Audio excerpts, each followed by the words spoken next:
I love it. I love it. I love it. Look at this. This is the greatest thing I've ever seen. Hey, I'm not surprised.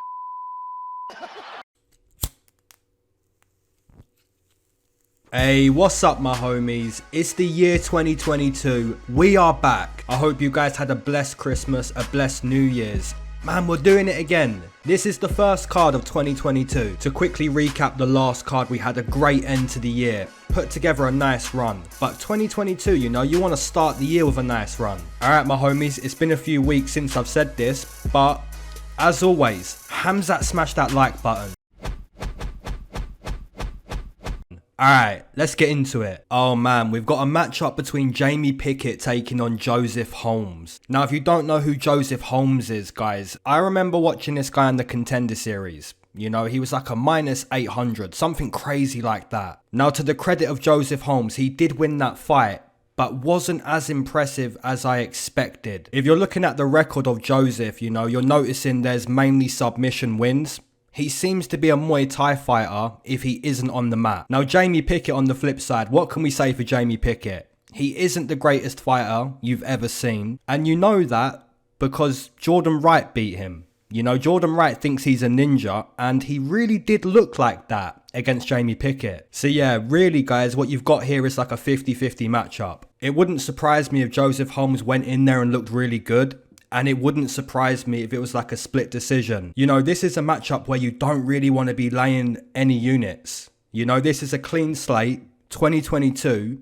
Are you going to put some units on this matchup? For me, I'm not gonna. But if you're looking at the matchup trying to break it down, maybe Jamie Pickett can grapple a little bit here and there. I'm not too sure how this one plays out. I'm seeing a 50-50 matchup. You know, Jamie Pickett isn't impressive. Joseph Holmes wasn't that impressive on the Contender. If I'm trying to find some positives for Jamie Pickett, he has been in there with Tafont and Chukwi. He got a nice win against Loreno Staropoli where he grappled a lot. It's a pick'em. It's a pick'em, bro. Don't lay too much money on this one if you're gonna bet it. Yeah, I'm gonna side with Jamie Pickett, but like I said, I'm not confident and I'm not betting this one. Yeah, this matchup has to be lined minus 110 each. And the actual numbers you've got Joseph Holmes minus 150, which is, you know, basically saying Jamie Pickett is not good. Jamie Pickett plus 120. So if I had to bet, you know, even if I was leaning towards Joseph Holmes, I think the number favours Jamie Pickett. You know, where's the value? If you can see Joseph Holmes winning 6 times out of 10, then the line's okay. But I see 5 apiece. And if you see 5 apiece, a 50-50 matchup, Jamie Pickett is the right side to play. But yeah, no play for me. Let's move on. Alright, we've got a matchup between TJ Brown taking on Gabriel Benitez. Man, most of you guys know who Mowgli is. You know, Gabriel, he's been around for some time in the UFC. Daniel Cormier even said, you know, this guy has some of the best body kicks you've ever seen. Like kicking the pads real hard. You look at the way he took out Justin James. You know, that time knee to the body was super nasty. He has been in there with some good guys, man. You know, Sadiq Youssef, Omar Morales, Billy Quarantillo. All of these fights he lost, but, you know, these are good guys. Now, speaking about the opponent, TJ Brown. TJ is primarily a wrestler. You know, he's going to probably try to wrestle Gabriel Benitez. And if you look at what Billy Quarantillo did, you know, taking the back, taking down Gabriel Benitez, maybe TJ Brown's looking at that thinking, yeah, I can find some success in this fight. You're going to hear me say this a lot this year, guys, and you're going to hear other people say it too. It always comes down to who can fight their fight. You've got a striker taking on a wrestler. TJ Brown did stand and bang a little bit with Kakhramonov, but, you know, when you're looking at his skill set, it's mainly wrestling. So that's pretty much the breakdown you've got here. Are you going to take the wrestler, or are you going to take the veteran striker, the good boxer, the nasty body kicker? Good matchup. I'm going to side with Gabriel Benitez to keep this one mainly striking. And if you keep it mainly striking, I think he's going to have success against TJ Brown. It is a good matchup though. My numbers, I'd put Gabriel Benitez around minus 150. Minus 150 is 60%, 6 times out of 10. The 4 times out of 10 that TJ Brown would win, it would probably be a decision. Maybe there's a submission in there one time, but yeah, it would be the wrestling. Now the actual numbers, you've got Gabriel Benitez minus 200. So yeah, the bookies are predicting the right side to win, in my opinion. But I think they're making a veteran move. You know, they're making you pay a little bit more than you should. But again, every capper is going to give their own percentages for every matchup.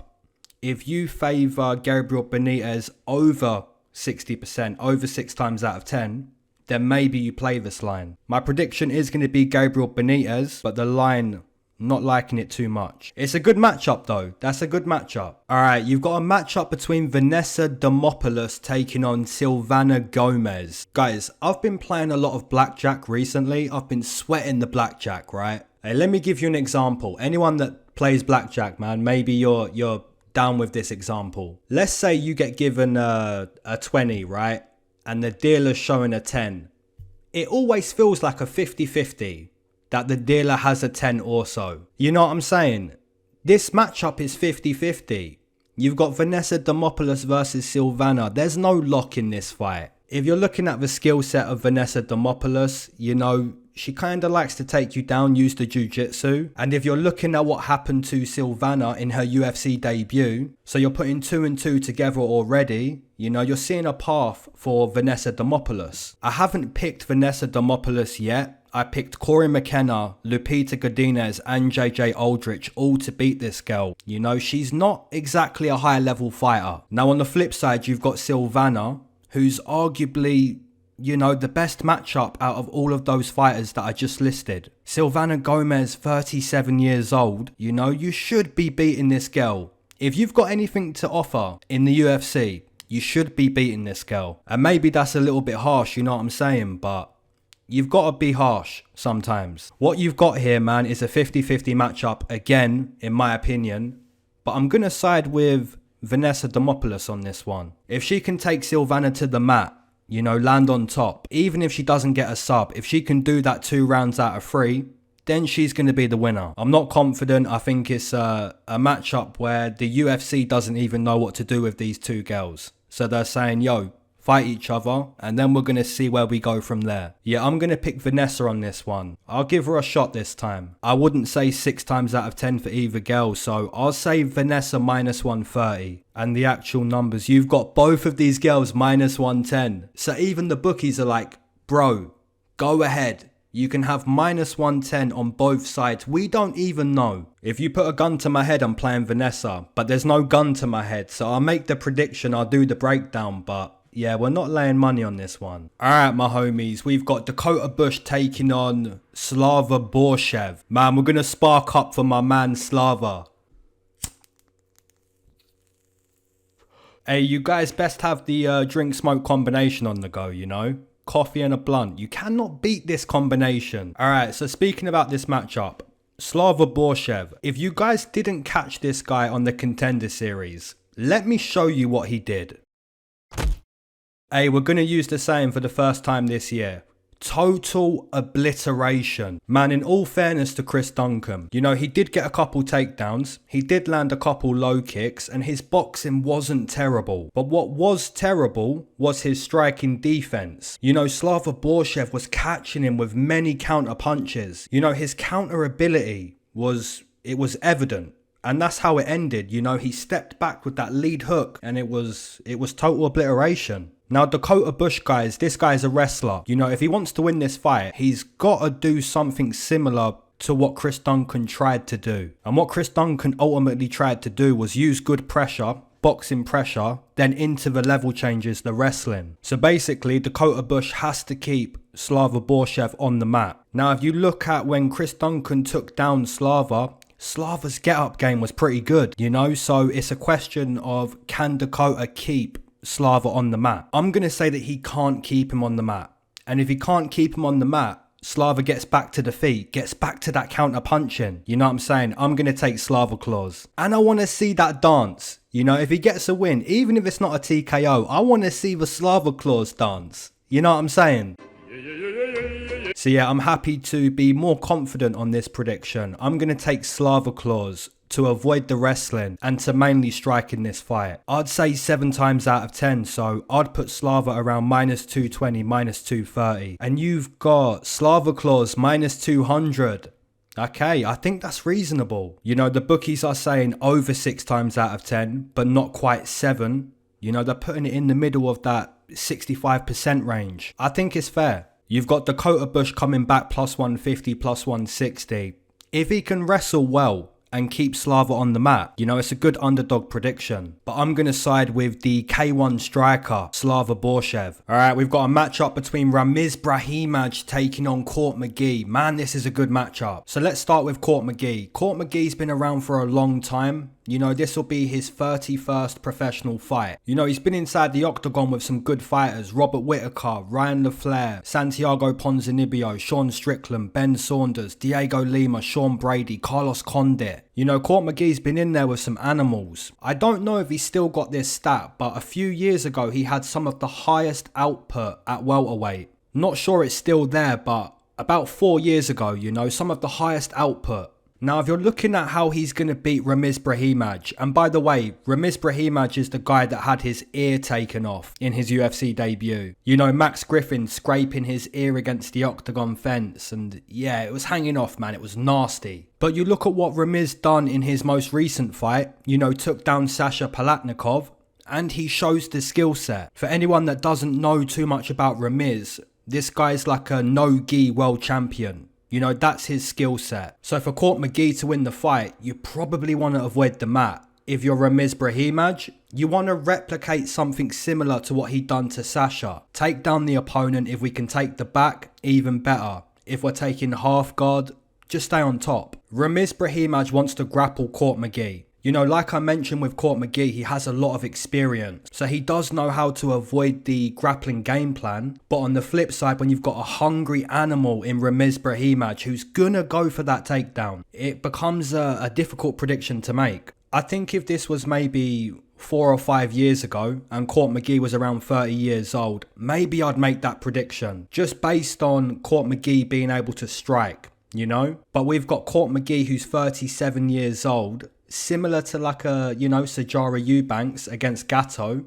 37 years old Sijara. Yeah, I've just got a feeling that the young up-and-comer, the guy who's climbing the mountain is always more hungry. You know what I'm saying? And I kind of feel that's going to happen here. So what I see is Ramiz Brahimaj being able to take down Court McGee and maybe get a submission. But if it's not a submission, the top control probably wins the fight. I took Court McGee against Claudio Silva, who's also a grappler. You know, Claudio Silva looked a little bit out of shape. I don't think Ramiz Brahimaj is going to be so accepting to be in a striking battle. But if you look at Claudio Silva, you know, he kind of accepted that it's going to be a good fight. It's going to be difficult. I'm going to have to strike a bit too. Ramiz Brahimaj is going to be relentless. So yeah, I'm going to side with the no-gi world champion, Ramiz Brahimaj. Maybe a little bit harsh, even though I think it's still a good matchup. Maybe a bit harsh, but I'm going to go minus 220 on Ramiz Brahimaj. But the bookies say Ramiz Brahimaj plus 100. Yeah, I think the odds are a little bit crazy on this one.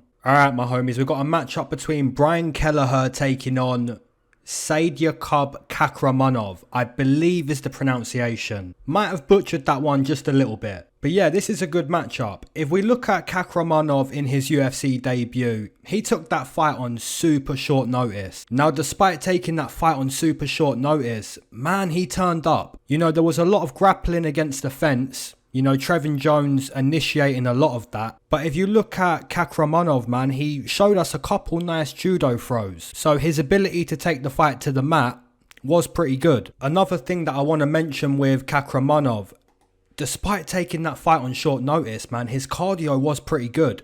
Like, if you look at him in round 3, he's looking pretty fresh. You know, the teeps to the body were still coming quickly. The punches, you know, his cardio looked pretty okay. And that was on short notice. Now, that fight did end by submission. You know, so Kakhramonov really showing how well-rounded he is. Now, the flip side, Brian Kelleher. You know, this guy is a dog. Brian Kelleher is a dog. Not the most technically gifted. His jiu-jitsu is pretty solid. You know, Brian Kelleher's the type of guy where it doesn't matter who's inside the octagon, he's going to give it his all. You know, if he's got to take down the opponent multiple times, he's going to do that. If he's got to trade on the feet, make the fight close, he's going to do that. Brian Kelleher is a hard worker, you know, and this is a good matchup for both guys. If you're looking at who's got the experience advantage, that's going to be Brian Kelleher. You know, massive experience difference. And Brian also had that advantage in his last fight. You know, Domingo Pilate, 8 wins, 2 losses, and he just dominated that fight. Kakhramonov has 9 wins, 2 losses. So yeah, Brian Kelleher does have the experience advantage. However, I'm not going to take Brian Kelleher this time. I think Kakhramonov is a pretty decent prospect. Trevin Jones has a lot of no-gi experience. Brian Kelleher has some really good jiu-jitsu too. But I think Kakhramonov can win this fight. If I'm looking at who's the technically better striker and who's got pretty good cardio, I think that's Kakhramonov. I'm not saying that Brian Kelleher hasn't got good cardio, because like I said, he's going to keep pushing forward. He's going to keep trying to make the fight close. He's going to give it his all, but I'm not sure his all is going to be enough in this spot. If Kakhramonov is looking fresh in round 3 against Trevin Jones, he might look fresh in round 3 against Brian. Like I said, I'm not saying that Brian Kelleher can't fight like a dog, give it his all, because he's going to do that. But I'm not sure it's going to be enough this time. Kakhramonov, technically, in my opinion, looks pretty good. So yeah, guys, that's going to be my prediction. I'll take Saidyokub Kakhramonov. Maybe a submission, maybe a decision. My numbers on this one, guys, I'm going to put Kakhramonov just over 60%. I'll put him around -170. And the bookies say -150, -160 on Kakhramonov. So for anyone that's liking the experience of Brian Kelleher, you're getting that +130. You know, whatever side you play in this one, I don't think it's a bad play. You know, it's a good matchup. I'm leaning towards Kakhramonov. Alright guys, we've got a matchup between Joanderson Brito taking on Bill Algeo. Man, this is a pretty decent matchup. When you think about it, pretty good matchup. So let's speak about the newcomer first. Joanderson Brito. Man, the way I would describe this guy, he's like an untrained pit bull. Yeah? You know, the pit bull dog is a beautiful dog. It's a brilliant dog.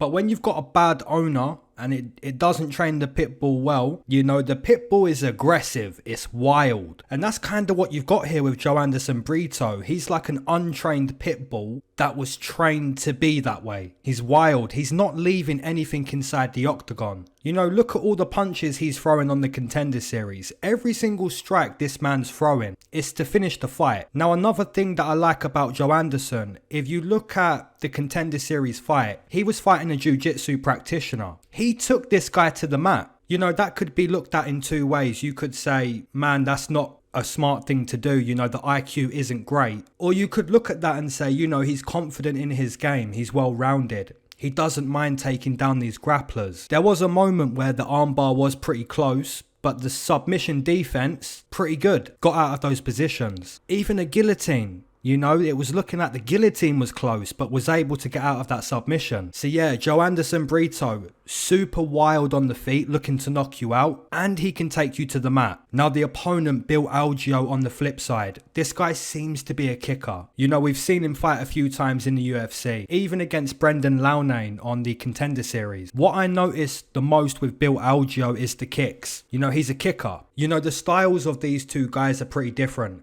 Joanderson Brito is way more likely to finish the fight, whereas Bill Algeo is way more likely to rack up the output, you know, a lot of kicks. But I mentioned this with the Amanda Lemos fight and Angela Hill. Ultimately, what you're doing as a mixed martial artist is trying to make the other person quit. And if you can't make the other person quit, the timer runs out, you go to a scorecard. And that scorecard should resemble who was closer to making the other person quit. Now, if you remember that fight, Lemos and Angela Hill, Lemos was closer to getting that finish. Don't necessarily agree with the scorecard, but I can understand the scorecard. You know what I'm saying? I think Joanderson Brito is going to be closer to finishing the fight with those punches. You know, he's looking to knock you out. If those punches land on Bill Algeo, you know, you're going to get the big reactions from the commentary team. They're going to be significant moments. What Bill Algeo has to do to win the fight, if Joanderson Brito slows down, then you're looking to dictate. And what you're going to see in those moments is Joanderson missing his strikes, Bill Algeo landing his kicks. So yeah, guys, really decent matchup.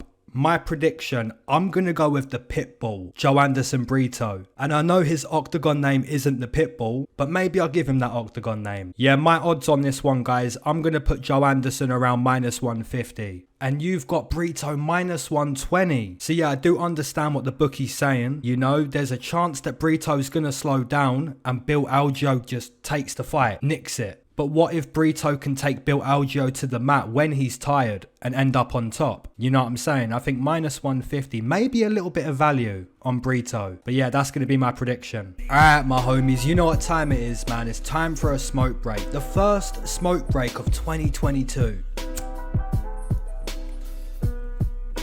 Hey guys, if you waited to smoke with me, amen. If you've been smoking this whole time, double amen. If you're not a smoker but you enjoy the smoke breaks, that's a triple amen, gang. Hey guys, I hope you had a beautiful Christmas. I hope you had a sick party for New Year. I hope you guys are doing well, doing blessed. It's the year 2022, guys. Let's go. If you want all of my bets for this first UFC card, there is only one way to do that. Join the Patreon and join the Discord group on the Patreon too. Alright guys, so the smoke break topic on this one. I want to know what your New Year's resolution is. And if you don't have one, hey bro, you got to pause the breakdown. Think of a New Year's resolution, leave it in the comment section below. All of us should be having New Year's resolutions. You know, what are we going to do differently? What are we going to do better this year? Now, for me personally, you know, this is quite a weird New Year's resolution, but this is my New Year's. I'm going to have way more cold showers and cold baths this year. It's quite a weird New Year's resolution, right? But man, if you look into the science, if you go look at the science of a cold shower, there is so many health benefits with cold showers, ice baths, that you just have to do it. A lot of you guys may know who Wim Hof is. You know, Wim Hof talks about the cold showers, the cold baths. He's crazy for it. So yeah, I'm going full Wim Hof style in 2022. And just to add my own like weirdness to my New Year's resolution, guys, we're monkey reptilians. That's what humans are. You know, we have a monkey brain and we also have the reptilian brain. And if you listen, for anyone that likes Mac Miller, like I'm a big fan of Mac Miller. If you listen to his song, Diablo on Faces, if you listen to this song, Mac Miller says, reaching from my equilibrium, trying to find a balance. Now the equilibrium is in the middle ear, I believe. And the equilibrium is connected with like balance and regulating a Zen type mood, like a meditative type mood, which is also produced by the reptilian brain. The reptilian brain is responsible for like the heart rate and that kind of stuff. Now the best way to activate the reptilian brain is to enter the cold water. As Wim Hof would describe, the cold water is your warm friend. And that's basically my New Year's resolution. I'm going Mac Miller, amphibian style, reptilian, Wim Hof, into the cold water. Everyone should have a New Year's resolution. So make sure you drop that in the comment section. But yeah, that's what Mac Miller says in that song. He says, I am not human. I am amphibian, trying to find a balance, reaching from my equilibrium. Those lyrics are insane. Mac Miller's the GOAT. Alright, let's jump into this main card. Let's break down these fights. Oh my goodness. We've got a matchup between Chase Sherman taking on Jake Collier. Guys, this matchup is like the same as my breakdown on Vanessa Demopoulos and Silvana. You know, same as the blackjack example. See, here's my problem with Chase. If you look at the fight against Parker Porter, which was his last fight, why does Parker Porter look like a world beater, bro? You know, I'm watching that fight thinking, what is going on here with Chase Sherman? You know, getting fatigued early, the striking defense was awful. You know, just a horrible performance. Now, Jake Collier got dusted by Tom Aspinall, completely dusted, which was always going to happen. And then he beat Jean Volonté, which, you know, everyone beats Jean Volonté. And then he's got a split decision loss against Carlos Philippe, where Carlos Philippe kind of gets inactive at times. But to be fair, you know, Jake Collier did throw down pretty hard in that fight. Now, this matchup is a 50-50 because if Chase Sherman has bad striking defense, like he did against Parker Porter, Jake Collier might be able to set him down. You know, who's to say that Jake Collier isn't going to land that shot that puts down Chase Sherman? Now, on the flip side, let's say Chase Sherman looks, you know, nothing like he did against Parker Porter. The jab's looking good, the movement, the striking defense is looking better. Ultimately, you've got Jake Collier in there with you. You know, you should be beating Jake Collier. Guys, you put a gun to my head, I'm going to pick the Vanilla Gorilla, Chase Sherman, to win this fight. But it is heavyweight, we're inside the smaller octagon, you know, it only takes one shot, so don't lay too much money. My prediction though, I'm going to take the Vanilla Gorilla to look better than he did against Parker Porter. Hopefully. I'd put Chase around -130, and you've got Chase Sherman +100. Oh my goodness. So even the bookies are like, you know, if Parker Porter's looking like that against you, bro, then I'm going to give Jake Collier a fair line. And it makes sense, you know, inside the smaller octagon, who's going to be the one to land that shot? Jake might land that shot. You know, he might. On the flip side, you've got Sherman who might avoid the shot and just piece up Collier. You know, it's a 50-50. Alright, my homies, we've got a matchup between Brandon Royval taking on Rogerio Bontorin. Man, kinda got mixed feelings about this one. If we're looking at Brandon Royval so far in the UFC, you know, the word to describe him would be opportunist, in my opinion. Like, he's a really scrappy guy, you know, keeping a high output, always staying in your face. And if there's an opportunity that presents itself, Brandon Royval's going to try capitalise on that. He got off to a nice start against Tim Elliott. Now against Kattar France, you know, the fight wasn't going too well. But like I say, if there's an opportunity for Brandon Royval, he's going to take it. Now against Pantoja, this is where I have mixed feelings, because if you look at the fight, you know, after round 1, it was looking like Brandon Royval was going to win the fight. And the reason for that is what I said, you know, he's scrappy, keeps a high output and stays in your face. Now, if you can do that effectively, which Brandon Royval was doing, you're going to bring some fatigue out of the opponent, especially if the opponent isn't about the high output life. You know what I'm saying? So Pantoja was tired at the end of round 1, but it was like Brandon Royval's style backfired. You know, if he just took his foot off the gas a little bit, assessed the situation, maybe he would have won that fight. But he ends up on the mat and Pantoja takes his back, and Pantoja has brilliant jiu-jitsu. So yeah, good comeback win. Now Rogerio Bontorin, in my opinion, this guy slows down. If I had to picture a way that Bontorin was going to win this fight,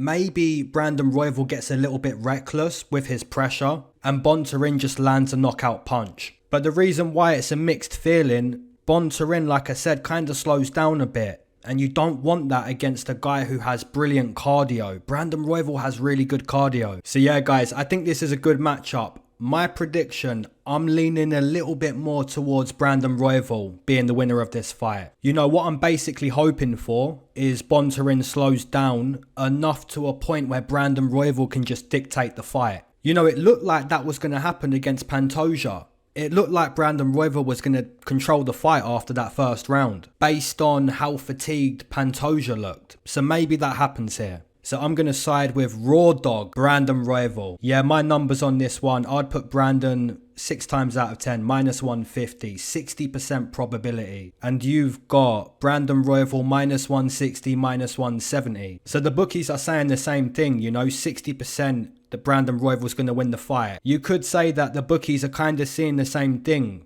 where if Bontorin wins, he just catches Brandon Royval with that pressure. You know, Kattar France caught him coming forward at one point. Not to say that Bontorin's got boxing like Kattar, because he definitely hasn't, but it only takes one good shot. If your striking defense isn't on point, you know, you could get put out. My prediction though, I'm going to side with Brandon Royval, hoping that Bontorin can't find that shot. And basically the fatigue of Bontorin outside of round 1 is the reason why Brandon Royval's probably going to win the fight. So yeah, I'll take Brandon Royval. Oh boy, Michel Pereira taking on Muslim Salikhov. Oh boy. Alright, so for anyone that's getting into UFC for the first time this year and you don't know who these guys are, it's going to be fun for me to break this fight down. So Michel Pereira, this guy does backflips. You know, he's a crazy guy. Real crazy guy, bro. You know, the fighting style of Michel Pereira, if I had to give you an example, it's like when your bro's playing UFC, the game. You know, the game on the console. It's like when your bro's playing this game for the first time and he's just hitting all the buttons. you know, and the fighter starts doing all these random techniques and random combos, you know. That's what it looks like when Michel Pereira is inside the octagon. You know, he's a crazy guy, but he has kind of calmed down a little bit, you know, he's not doing the backflips anymore.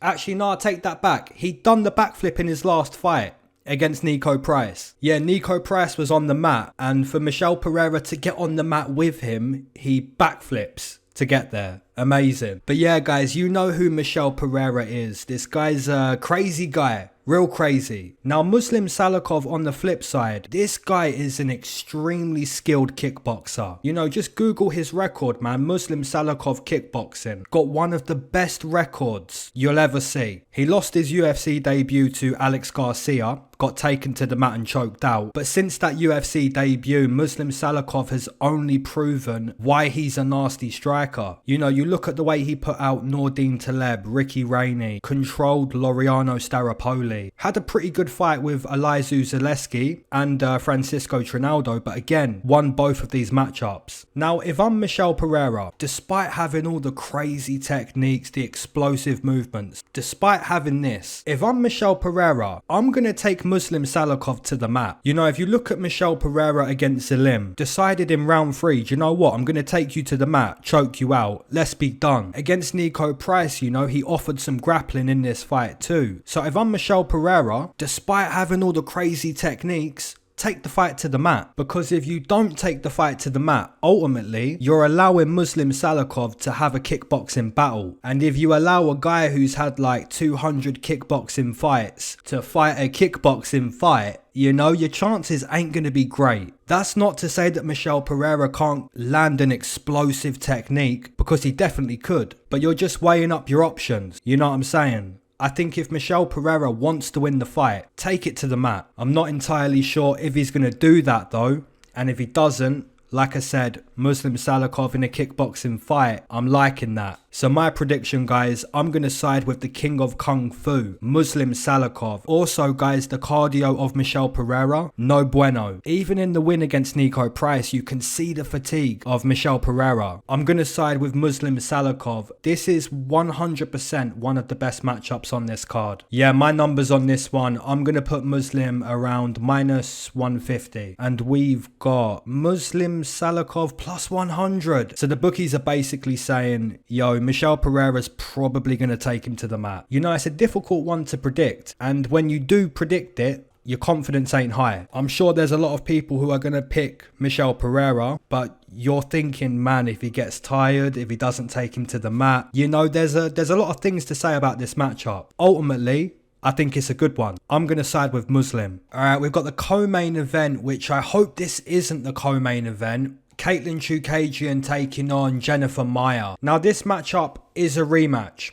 We've already seen this fight. So what I want to do with this matchup, this rematch, is basically ask myself, is the fight going to be different? Can the fight play out differently? You know, the answer to that question is going to be yes. The fight can play out differently, but I'm not too sure it's gonna. You know, Katlyn Chookagian kind of does the same thing all the time, and that's basically fight you at a distance. She's always going to be taller and longer than the opponent, and she basically uses that to her advantage every time. You know, the output, you know, her output, she's able to hit you and then move out the way of your strikes, and then she comes back in with more strikes. You know, Katlyn Chookagian looks to do the same thing every time. Beat you on output and basically show the judges, look, it's difficult for them to hit me, but I can hit them. And I know like 75% of her strikes, a lot of them catch the air. You know what I'm saying? They're not sinking into the opponent too much. But visually, it's still like a good thing for the judges to see that the strikes are just barely falling short. And when they don't fall short, they're connecting. You know, her output is something you notice with Katlyn Chookagian. Now, the first fight was like 99% a striking battle. Jennifer Maia was able to grapple Katlyn against the fence for about 30 seconds in round 1. And then she took her to the mat right at the end of round 3. But other than that, you had like a striking battle between these two girls. And in that striking battle, what you saw was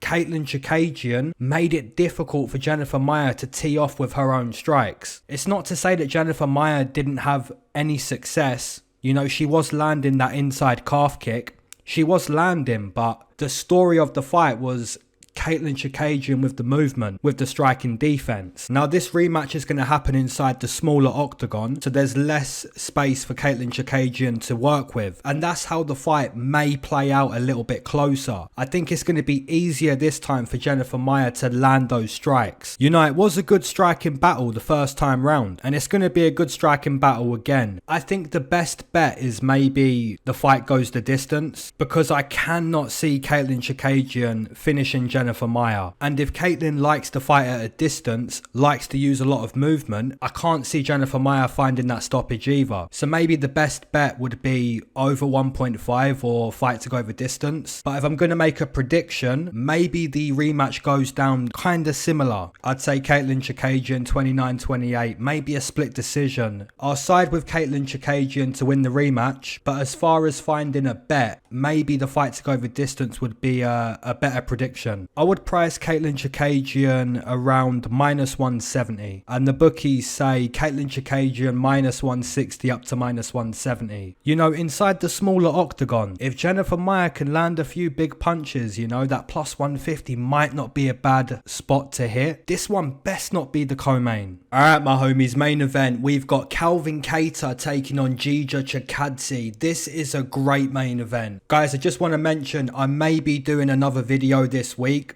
strictly about the gambling side of these matchups. This is a really good main event, man. Like, Calvin Kattar is a really good boxer. Chikadze on the flip side is a seriously good kicker. Now, if you're going to make a prediction based on what Chikadze's done in the UFC compared to what happened to Calvin Kattar against Max Holloway, I think the prediction all day is going to be Chikadze. I've only picked against Chikadze one time, and that was with Edson Barboza. Prior to that, you know, I've picked him every fight. He's one of the best at fighting his fight. And what I mean by that is, if Chikadze can get you into a I'm watching, I'm waiting for the kick to come type mindset, he's going to control that fight. And if you go back and look at his fights against Rivera, Morales, Jamie Simmons, Cub Swanson, if you go back and look at these fights, you know, Chikadze is able to fight his fight. And then he gets put inside the octagon with Edson Barboza, one of the best kickers we've ever seen. And Chikadze shows us, look, I can kick with this guy. You know, I'm a really good kicker. I can outkick this guy. And then he started dusting him with the boxing too, you know. Chikadze kinda obliterated him. But yeah guys, looking at this matchup, what you've got is a boxer versus a kicker. And when you've got that type of matchup, what the boxer has to do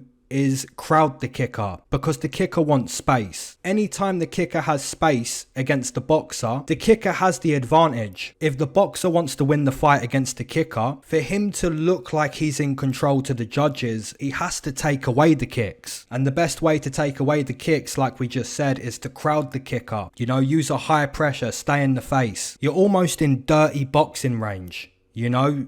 Just a step away from the clinch. You have to stay on the foot of Chikadze. I don't think that Chikadze is going to completely dominate Calvin Kattar. I don't think it's going to be like a whitewash. But if I had to predict who's going to have the better striking in this fight, which is most likely going to be a striking fight, I would have to lean towards Chikadze. You know, the kicking's so good. You know, how many guys are kicking like this?